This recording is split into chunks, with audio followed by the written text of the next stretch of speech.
Hello दोस्तों, welcome to India education hub. कैसे हैं आप लोग?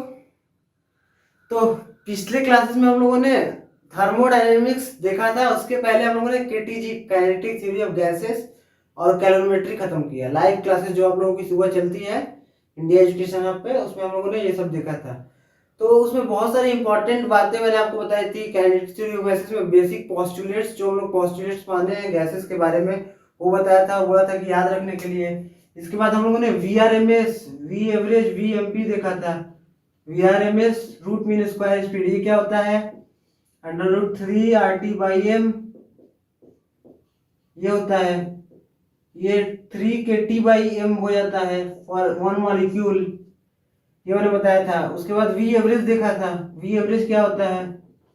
8 RT/m। और इसी को हम लोगों ने लिख दिया था कि 8 kT/m, टेढ़ा वाला इसको एम कर दीजिए। बेसिकली मॉलिक्यूलर मास है। मॉलिक्यूलर मास सबको हम लोग यूनिट्स में रखना है, ऐसा यूनिट्स में। मास को केजी में रखना है, टेम्परेचर को केल्विन में रखना है, और यूनिवर्सल गैस कांस्टेंट को जूल पर मोल पर केल्विन में रखना है। ठीक है, तब हम लोग का स्पीड जो आएगा मीटर पर सेकंड में आएगा। ऐसा हम लोग को याद रखना है। मोस्ट प्रोबेबल स्पीड हम लोगों ने देखा था 2 RT/m, ये देखा था। प्रेशर ऑफ द गैस देखा था 1/3 ρ VRMS का स्क्वायर। ये सब आप लोगों को याद रखना है। इसके बाद हम लोगों ने MS delta T, Q is equal to MS delta T, calorimetry पे इस पे सवाल भी किए थे हम लोग। पानी वाला सवाल, बर्फ वाला, स्टीम वाला सवाल किए थे। अब इसके बाद हम लोग थर्मोडायनेमिक्स में घुस गए थे। उसमें work done by the gas निकालना सीखा था। डिफरेंट डिफरेंट प्रोसेसेस में work done by the gas क्या होता है। तो अगर पीवी कर्व दिया हुआ है तो उससे आसान कुछ नहीं है। पीवी कर्व के अंडर वाला एरिया आप लोग निकाल लीजिए, वही work done by the gas हो जाएगा। पॉजिटिव निगेटिव होगा, वो हम लोगों ने साइन कन्वेंशन में देख लिया था। ठीक, तो अगर हम लोगों का आइसोकोरिक था प्रोसेस, तो डब्ल्यू था हम लोगों का 0, क्योंकि वॉल्यूम कांस्टेंट रहता है। आइसोबैरिक में डब्ल्यू हम लोगों का था PV2 - V1।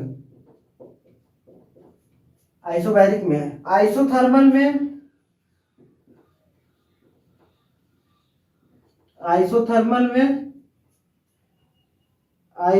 में वर्क डन था nRT log V2/V1। अगर ये लॉग का बेस ई है, अगर लॉग का बेस 10 हम लोगों को यूज करना रहेगा, बस उसमें 2.303 से मल्टीप्लाई कर देंगे तो work done by the gas क्या हो जाएगा यहाँ पे? 2.303 nRT log V2/V1। और V2/V1 को हम लोग P1/P2 भी लिख सकते हैं आइसोथर्मल कंडीशन के लिए। ठीक है, मैंने इतना बातें आप लोगों को बताया था। इसके बाद हम लोग ये भी देख लिए थे, delta U is equal to NCV delta T. इतना सारा बातें हम लोग सीख लिए थे, इस पे सवाल भी लगाए थे। ठीक, यहाँ पे CV जो है molar specific heat capacity at constant volume रहता है। और ये कांस्टेंट वॉल्यूम के लिए ही नहीं, मतलब कांस्टेंट वॉल्यूम हम लोगों का आइसोकोरिक प्रोसेस होता है, लेकिन आइसोकोरिक प्रोसेस के अलावा भी आप लोग delta U is equal to NCV delta T लगा सकते हैं। ये कोई जरूरी नहीं है कि आप लोग आइसोकोरिक प्रोसेस के लिए ही लगाएं। ठीक है, इतनी सारी बातें हम लोगों ने सीख लिया था। अब हम लोग आते हैं एडियाबेटिक प्रोसेस पे। ठीक है, एडियाबेटिक प्रोसेस के लिए हम लोग पहले आइसोथर्मल को ही पूरा देख लिया जाए, रिवाइज हो जाएगा आप लोगों का। आइसोथर्मल मैं यहाँ पे लिख दे रहा हूँ, आइसोथर्मल। ठीक, ये वर्क डन मैंने यहीं पे लिख दिया है। देखिए आइसोथर्मल का क्या होता है condition? PV is equal to nRT होता है ideal gas equation. For given mole of gas N is constant, R is constant for R is universal gas constant, और क्या, कुछ नहीं। और T is constant for isothermal process, तो PV constant हो गया।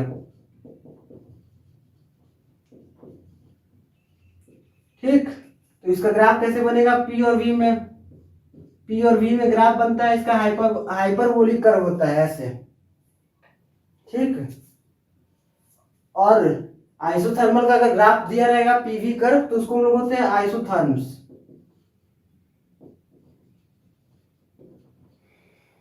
ये हो गया। इस ग्राफ का स्लोप क्या होगा? स्लोप मतलब dV by dP by dV, ये होता है माइनस पी बाई वी। ये आता कहाँ से है ये आपको याद रखना है, क्योंकि हम लोग एडियाबैटिक में भी स्लोप निकालेंगे। ये आता कहाँ से है? PV is equal to constant हम लोग का दिया हुआ है आइसोथर्मल के लिए, डिफरेंशिएट कर दीजिए वी के रिस्पेक्ट में। ठीक है, चेन रूल लगेगा तो ये पी को डिफरेंशिएट करें पी के रिस्पेक्ट में 1 और डीपी बाई डीवी हो गया, प्लस पी को ऐसे ही रखे वी को डिफरेंशिएट किए वी के रिस्पेक्ट में तो वो 1 हो गया। और कांस्टेंट का डिफरेंशिएशन 0 होता है किसी के रिस्पेक्ट में हो, तो यहां से आ गया dP by dV minus P by V. यहाँ v छूट गया था माइनस पी बाई वी, ये हो गया। ठीक है, ये बातें हो गई। ये इसका स्लोप हो गया। स्लोप से सवाल आते हैं, स्लोप कंपेयर करना है आइसोथर्मल का और एडियाबैटिक का। ये आइसोथर्मल का स्लोप हो गया। ठीक, इतना बातें हो गई। ये जितना मैंने फॉर्मूला लिखा हुआ है सब आप लोगों को याद होना चाहिए, जैसे मुझे याद है वैसे आप लोगों को भी याद होना चाहिए। अब याद कैसे होगा? अब ये नहीं कि बैठ के रटना है, लिख लिए और रटना है, ऐसा नहीं। इस पे सवाल करेंगे आप लोगों को खुद याद हो जाएगा। मुझे सवाल करने से ही याद हुआ है। अब देखिए, अब हम लोग आते हैं एडियाबैटिक प्रोसेस। एडियाबैटिक प्रोसेस, इससे ऊपर मैंने लिखा हुआ है थर्मोडायनेमिक्स का प्रथम नियम, उष्मागतिकी का प्रथम नियम, first law of thermodynamics. Hindi, कुछ बच्चे हमारे हिंदी मीडियम के भी हैं तो उन लोगों के लिए मैंने लिखा हुआ है उष्मागतिकी का प्रथम नियम। तो dq is equal to du plus dw। मैंने पिछले लाइव क्लासेस में आप लोगों को बताया था, इस पे सवाल भी लगवाए थे। ठीक है, एक ही सवाल में 4 पार्ट्स थे, उसमें हम लोगों ने वर्क डन निकाला था, ये भी निकाला था, ये भी निकाला था, और एक स्पेसिफिक हीट कैपेसिटी S निकाला था। कहाँ गया ये? ठीक, तो ये निकाला था। अब देखिए, work done by the gas हम लोगों ने निकाला था basically area under the curve से। Work done by the gas ऐसे हम लोगों का था, क्वेश्चन था पिछला क्वेश्चन, यहाँ का प्रेशर दिया हुआ था, यहाँ का भी प्रेशर और वॉल्यूम दिया हुआ था, इनिशियल और फाइनल प्रेशर और वॉल्यूम दिया हुआ था। तो और 1 मोल गैस दिया हुआ था और मोनोटोमिक गैस था। ठीक है, मोनोटोमिक गैस मतलब उसकी एटॉमिसिटी 1 है। एटॉमिसिटी 1 किसकी होती है? जनरली नोबल गैसेस की होती है। जो नॉन रिएक्टिव गैसेस होते हैं उसकी एटॉमिसिटी 1 होती है। तो ये देखा था, उसमें हम work done Q, delta U, specific heat सब निकाल दिया था। ठीक, अब देखिए, अब हम लोग आते हैं एडियाबैटिक प्रोसेस में। एडियाबैटिक प्रोसेस के लिए हम लोग वर्क डन निकालेंगे, वही यूनिवर्सल P dV करेंगे। ठीक है, V1 से V2। ठीक है, और एडियाबैटिक प्रोसेस जैसे हम लोग यहाँ पे PV is equal to constant लिखा आइसोथर्मल के लिए, वैसे एडियाबैटिक में भी तो कुछ इक्वेशन होगा इस टाइप का। तो एडियाबैटिक में उस टाइप का इक्वेशन क्या होता है? PV का power gamma is equal to constant. ठीक है, ये होता है एडियाबैटिक प्रोसेस का इक्वेशन। आइसोथर्मल का PV is equal to constant, और आइसोबैरिक में प्रेशर कांस्टेंट होता है, और आइसोकोरिक में वॉल्यूम कांस्टेंट होता है। उसके हिसाब से आप लोग लिख सकते हैं फॉर आइसोथर्मल गैस, आइसोथर्मल के लिए P1 V1 is equal to P2 V2, ये लिख सकते हैं, क्योंकि P और V का प्रोडक्ट कांस्टेंट रहता है। आइसोकोरिक में वॉल्यूम कांस्टेंट रहता है, तो वॉल्यूम कांस्टेंट रहता है तो PV is equal to nRT होता है हम लोगों का। ये है आइसोथर्मल, ये आइसोथर्मल। आइसोथर्मल हो गया। आइसोकोरिक के लिए वॉल्यूम कांस्टेंट मतलब V कांस्टेंट होगा। तो देखिए, ये कांस्टेंट, ये कांस्टेंट, ये कांस्टेंट, T को इधर लाइए, मतलब P1 by T1 is equal to P2 by T2, ये हो गया। वैसे ही आइसोबैरिक के लिए प्रेशर कांस्टेंट होता है, तो प्रेशर कांस्टेंट तो V1 by T1 is equal to V2 by T2 हो जाएगा। एडियाबैटिक प्रोसेस में PV का power gamma is equal to constant होता है, इसका मतलब P1 V1 का power gamma is equal to P2 V2 का पावर गामा। तो ये सब आप लोग को याद रखना है। कंसेप्ट कैसे है मैंने बता दिया, लेकिन आप लोगों को याद रखना है, इस पे सवाल आते हैं। ठीक है, अब हम लोग work done by the gas in adiabatic process निकाल रहे हैं। तो ये होता है work done by the gas in adiabatic process NR T1 minus T2 by 1 minus gamma. ठीक है, ये होता है। इसी को हम लोग लिख सकते हैं, देखिए आइडियल गैस का इक्वेशन यूज करेंगे तो nRT1 को हम लोग क्या लिख सकते हैं, nRT1 nR given mole of gas के लिए n और r की वैल्यू कांस्टेंट रहेगी, वेरिएबल t है। तो nRT1 की जगह पे हम लोग P1 V1 लिख सकते हैं माइनस P2 V2 लिखेंगे। ये होगा बाई गामा माइनस 1, ये गामा माइनस 1 होता है, बेसिकली इसको माइनस कर दीजिए, हो गया। ये होता है। तो ये सारा फॉर्मूला आप लोगों को याद रखना है। ठीक है, अब देखिए इसका कर्व कैसा होता है। इसका भी कर्व हाइपरबोलिक ही होता है, इसी के जैसा होता है। तो इसका कर्व इसी के जैसा होता है, लेकिन यहाँ पे जगह नहीं है, मिटाना पड़ेगा, फिर मैं बनाता हूँ कैसा होता है। तो यहाँ पे हम लोग स्लोप देख लेते हैं इसका क्या होता है एडियाबेटिक प्रोसेस के लिए। पीवी का power gamma is equal to constant. इसका भी कर्व जो बनता है वो हाइपरबोलिक ही होता है। डिफरेंस क्या होता है, इसका जो स्लोप होता है dp बाई dv, इसकी वैल्यू आती है minus times gamma p by v। उसमें minus time p by v आता था, इसमें gamma times p by v आ जाता है, माइनस एक एक्स्ट्रा आ जाता है। और ये जो गामा होता है, गामा की वैल्यू ग्रेटर देन 1 होती है। क्यों ग्रेटर देन 1 होती है मैं अभी आपको बताता हूं। तो इसका मतलब क्या हुआ कि स्लोप ऑफ एडियाबेटिक कर्व, उसका magnitude always greater than the magnitude of isothermal curve. इसका मतलब क्या हो गया कि देखिए हम लोगों के पास अगर मान लीजिए इस टाइप का सवाल आता भी आपके एग्जाम में, तो मान लीजिए दो कर्व ऐसे दिए हुए हैं और एक ऐसे दिया हुआ है। ठीक है, ये PV, ठीक है, ऐसे दिया हुआ है। तो इसमें से आपको बताना है कि कौन सा कर्व आइसोथर्मल का होगा और कौन सा कर्व एडियाबेटिक का होगा। तो मैंने अभी क्या बताया, इसके लिए dp बाई dv की value minus times gamma p by v, और उसके लिए minus time p by v होता है, minus times p by v isothermal के लिए होता है। तो इसका स्लोप ज्यादा होता है। तो देखिए इस केस में हम लोगों का ये वाला जो नीचे वाला ग्राफ है, उसका स्लोप का मैग्नीट्यूड ज्यादा है। अगर किसी पॉइंट पे आप लोग खींचेंगे तो उसका ज्यादा स्लोप है, तो आइसोथर्मल नीचे वाला होगा, सॉरी एडियाबेटिक नीचे वाला होगा, क्योंकि उसका स्लोप ज्यादा होता है बेटिक, और ये आइसोथर्मल होगा। अब इसमें लोग कंफ्यूज कर जाते हैं, क्योंकि आपको ये वैल्यू याद नहीं रहती है। ठीक है, याद नहीं रहती है तो निकाल सकते हैं आप लोग तुरंत। कैसे निकालेंगे मैंने अभी बताया, आइसोथर्मल में डिफरेंशिएट मारेंगे, सिमिलरली इसको भी डिफरेंशिएट मारेंगे, यही आएगा। नहीं कुछ करना है आप लोग को, नीट का एग्जाम देना है तो क्या कीजिए, कैसे याद करना है, देखिए मैं आपको बताता हूँ ट्रिक। यहाँ एडियाबेटिक किससे स्टार्ट होता है, ए लेटर से स्टार्ट होता है।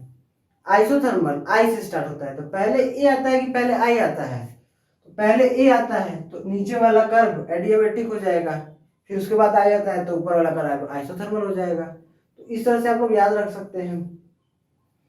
अब ये बातें हो गई, अब मैंने कंपैरिजन कर ही दिया आइसोथर्मल और एडियाबेटिक में। अब इसके बाद आता है फ्री एक्सपेंशन। तो नेक्स्ट टॉपिक है फ्री एक्सपेंशन। फ्री एक्सपेंशन क्या होता है भाई, तो इसको भी देख लीजिए। ये देखिए ये एडियाबेटिक वाल है और एडियाबेटिक कंटेनर है। ठीक है, इसमें गैस है और हीट ट्रांसफर नहीं हो पाएगा, एडियाबेटिक कंटेनर है। तो यहाँ पे मैंने एक स्टॉप कॉक लगा रखा है और इससे एक और कंटेनर कनेक्ट कर दिया और इसमें वैक्यूम है। कुछ नहीं है। ठीक, ये सारा का वाल्व एडियाबेटिक है, मतलब हीट ट्रांसफर सराउंडिंग और सिस्टम के बीच में जीरो होगा, क्यू की वैल्यू जीरो होगी। एडियाबेटिक है कंटेनर। अब मैंने इस स्टॉप कॉक को खोल दिया, इसका टेम्परेचर मान लीजिए T1 था। जैसे ही मैंने स्टॉप कॉक को खोला तो ये गैस इधर की तरफ मूव करेगा तो फ्री एक्सपेंशन में क्या होता है, जो गैस का इनिशियल टेम्परेचर रहता है ना बाबू, वही रह जाता है एज ए होल। सिस्टम का भी फाइनल टेम्परेचर जो हो जाएगा वो T1 ही होगा। तो इस टाइप को एक्सपेंशन को कहते हैं फ्री एक्सपेंशन। फ्री एक्सपेंशन में क्या होता है, इसका कंडीशन देख लीजिए। एडियाबेटिक था हम लोगों का Q0, एडियाबेटिक और आइसोथर्मल, ये दोनों प्रोसेस साथ साथ होंगे तो हम लोग बोलेंगे कि फ्री एक्सपेंशन है। एडियाबेटिक Q0 है और टेम्परेचर जो पहले था वही बाद में भी है, T1 पहले था और दोनों को मिला के भी T1 हो गया। अब इसमें घटा क्या, घटा प्रेशर, क्योंकि वॉल्यूम बढ़ रहा है। ये पहले इसका अकेले का वॉल्यूम था, वॉल्यूम बढ़ गया तो प्रेशर हम लोगों का घट जाता है। अब देखिए जैसे टेम्परेचर कांस्टेंट रह गया तो डेल्टा यू की वैल्यू क्या होगी। डेल्टा यू क्या होता है, NCV delta T. Temperature constant है मतलब डेल्टा टी की वैल्यू जीरो। डेल्टा टी को हम लोग क्या लिख सकते हैं, ये जो है delta T T2 minus T1 लिख सकते हैं डेल्टा टी को। तो यहाँ भी T1 यहाँ भी T1, तो डेल्टा टी जीरो हो गया, मतलब डेल्टा यू जीरो। तो ये क्या बताता है हम लोगों का फ्री एक्सपेंशन कि आइडियल गैस के केस में हम लोगों का जो इंटरनल एनर्जी होता है केवल और केवल टेम्परेचर पे डिपेंड करता है, वॉल्यूम पे कोई डिपेंडेंस नहीं है। ठीक है, आइडियल गैस के केस में तो U is a function of temperature only. U depends on temperature only. किस केस में, आइडियल गैस होगा तभी। रियल गैस में वॉल्यूम पे भी डिपेंड करने लगता है। ठीक है, तो ये नोट कर लीजिएगा आप लोग। अब इसके बाद आता है relation between Cp and Cv। तो वो क्या होता है, मैं यहीं पे लिख दूं क्या, तो लिख ही देता हूं। Cp और Cv में रिलेशन क्या होता है आपको याद रखना होगा। Cp minus Cv is equals to R, ये याद रखना है पहली बात। और gamma is equals to Cp by Cv होता है। दूसरी बात, ये आपको रटा रहना चाहिए, Cp minus Cv is equals to R और Cp बाई Cv गामा के बराबर होता है। ये आपको एकदम याद रहना चाहिए। Cp क्या है यहाँ पे, specific heat capacity at constant pressure, और ये एट कांस्टेंट वॉल्यूम है। ठीक है, और ये R गैस कांस्टेंट है। तो ये देखिए अब आते हैं हम लोग जनरल फॉर्मूला पे। PV का पावर x रहेगा, वो कांस्टेंट रहेगा, तो उसमें हम लोग गैस कैपेसिटीज निकालेंगे और देखेंगे ये आता है कि नहीं। ठीक, तो इसको मिटा दो। तो देखिए यहाँ पे हम लोग C की वैल्यू निकालेंगे, मोलर स्पेसिफिक हीट कैपेसिटी मैंने पहले से लिख रखा है ताकि वीडियो ज्यादा लंबा ना हो। तो यहाँ पे C की वैल्यू निकालना है। देखिए जनरल प्रोसेस है, PV का power x is equal to constant पे। ठीक है, और C का फॉर्मूला ये होता है R by gamma minus 1 plus R by 1 minus x जो होता है ये और ये वाला x दोनों सेम है। तो देखिए पहला प्रोसेस हम लोगों का क्या होगा जब x की वैल्यू जीरो होगा तो उसके लिए C की वैल्यू क्या होगी, x की वैल्यू जीरो, यहाँ पे जीरो रखेंगे तो ये एज ए होल R हो जाएगा, तो R by gamma minus 1 plus R, इसको हम लोग कहते हैं Cv। और ये जो x जीरो हुआ तो P बराबर कांस्टेंट हो गया, तो ये क्या हो गया, कौन सा प्रोसेस हो गया, isobaric. P is equal to constant, तो ये Cp हो जाएगा। तो Cp is equal to Cv plus R होना भी चाहिए, क्योंकि Cp minus Cv is equal to R होता है। तो ये याद रखिएगा। अब देखिए x की वैल्यू अगर 1 हो गया तो क्या होगा, P इंटू वी बराबर कांस्टेंट। कौन सा process, isothermal process. Isothermal process के लिए यहाँ पे देखिए x की वैल्यू 1 रखेंगे तो ये 0 हो जाएगा, as a whole quantity C बराबर इंफिनिटी हो गया।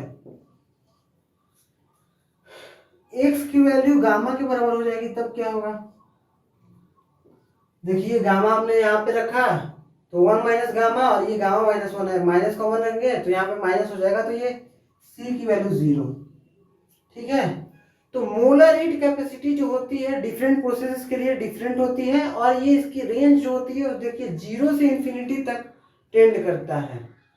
ठीक है, इन्फिनाइट तक जा सकता है, कोई रेंज नहीं है इसका। अब देखिए हम लोगों ने यहाँ पे सवाल पहले मैंने लिख रखा है, टाइम बचेगा। क्या है सवाल, ये लास्ट सवाल है हम लोगों का। फिर थर्मोडायनेमिक्स का प्रथम नियम खत्म, फर्स्ट लॉ ऑफ थर्मोडायनेमिक्स खत्म। फिर हम लोग सेकंड लॉ पे आएंगे, हीट इंजन्स के बारे में, रेफ्रिजरेटर के बारे में। आइडियल गैस दिया हुआ है, molar specific heat capacity at constant volume दिया हुआ है 5R/2, और जो कांस्टेंट वॉल्यूम दिया हुआ है, जो जार का वॉल्यूम है, जो वेसल का वॉल्यूम दिया हुआ है, ये कांस्टेंट है, वेरिएबल नहीं है। सीपी की वैल्यू दे दिया हुआ है, molar heat capacity at constant pressure की वैल्यू 5R/2, वॉल्यूम कांस्टेंट दे दिया है, टेम्परेचर दे दिया है, इनिशियल टेम्परेचर और इनिशियल प्रेशर भी दे दिया है, और बोल रहा है कि मैं इतना जूल हीट सिस्टम को दे रहा हूं, तो find the final temperature and pressure. इसको करने के लिए देखिए, फाइनल टेम्परेचर एंड प्रेशर करने के लिए क्या करेंगे हम लोग, फर्स्ट लॉ ऑफ थर्मोडायनामिक्स का यूज करेंगे। वॉल्यूम कांस्टेंट है तो वर्क डन 0 होगा, क्योंकि आइसोकोरिक प्रोसेस है, आइसोकोरिक प्रोसेस में वर्क डन 0 होता है। तो हम लोग यहाँ पे लिखेंगे Q is equal to delta U plus W, this one is 0, तो Q is equal to delta U की value NCV delta T। CV होता है यहाँ पे लेकिन CP दिया हुआ है, देखिए CP दिया हुआ है, तो यहाँ से R लाएंगे, माइनस करेंगे हम लोग तो CV निकल जाएगा, तो CV निकालेंगे यहाँ पे, CV is equal to CP minus R, तो ये हो जाएगा 3R/2। CV पता चला गया, टेम्परेचर चेंज इन टेम्परेचर बताएगा, इनिशियल टेम्परेचर पता है तो फाइनल टेम्परेचर पता चलेगा, बस N नहीं पता है। N के लिए हम लोग को ये दिया हुआ है कि गैस आइडियल है, तो आइडियल गैस है तो हम लोग आइडियल गैस इक्वेशन यूज कर सकते हैं। ये N की वैल्यू PV/RT, वैल्यू रख दो बाबू, P 1.6 10⁶, वॉल्यूम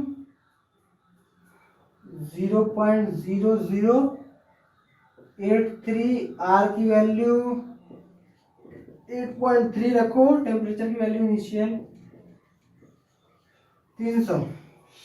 जी देखिए ये 1000 बार में जाएगा, ये भी जाएगा, ये खत्म कर देगा। N की वैल्यू 16/3। चलो पुट किया जाए हम लोग, Q की वैल्यू पुट कीजिए यहाँ से 2.49 10⁴, N की वैल्यू 16/3, CV की वैल्यू 3R/2, डेल्टा T हम लोग निकाल लेते हैं। ये खत्म, ये 8, तो यहाँ से डेल्टा T आ गया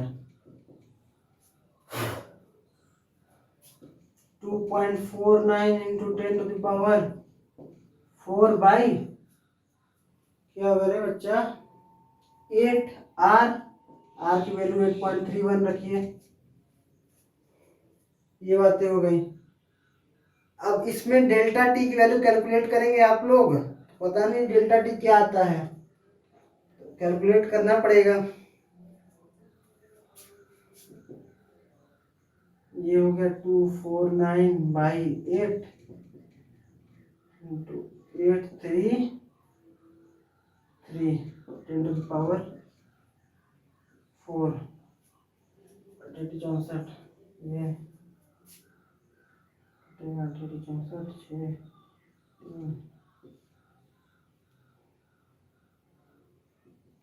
तो ये 3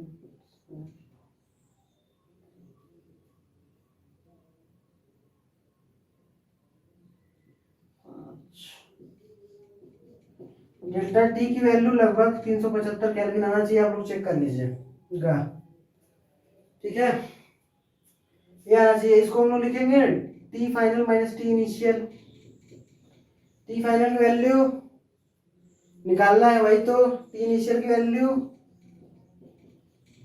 T final is equal to 375 plus T initial 300, 675 kelvin, ठीक है। फाइनल टेम्परेचर आ गया। अब हम लोग का वॉल्यूम कांस्टेंट है, वी कांस्टेंट है, मतलब PV is equal to NRT होता है। ये कांस्टेंट वॉल्यूम कांस्टेंट, तो P1 by T1 is equal to P2 by T2 हो जाएगा। P1 by T1 is equal to P2 by T2, ठीक है। P1 पता है, T1 पता है, T2 पता है, P2 नहीं निकल जाएगा तो आप लोग वैसे निकाल लीजिएगा, मैं नहीं निकालने वाला। तो आज इतना ही किया जाए, मिलते हैं हम लोग नेक्स्ट क्लास में। Thanks for watching.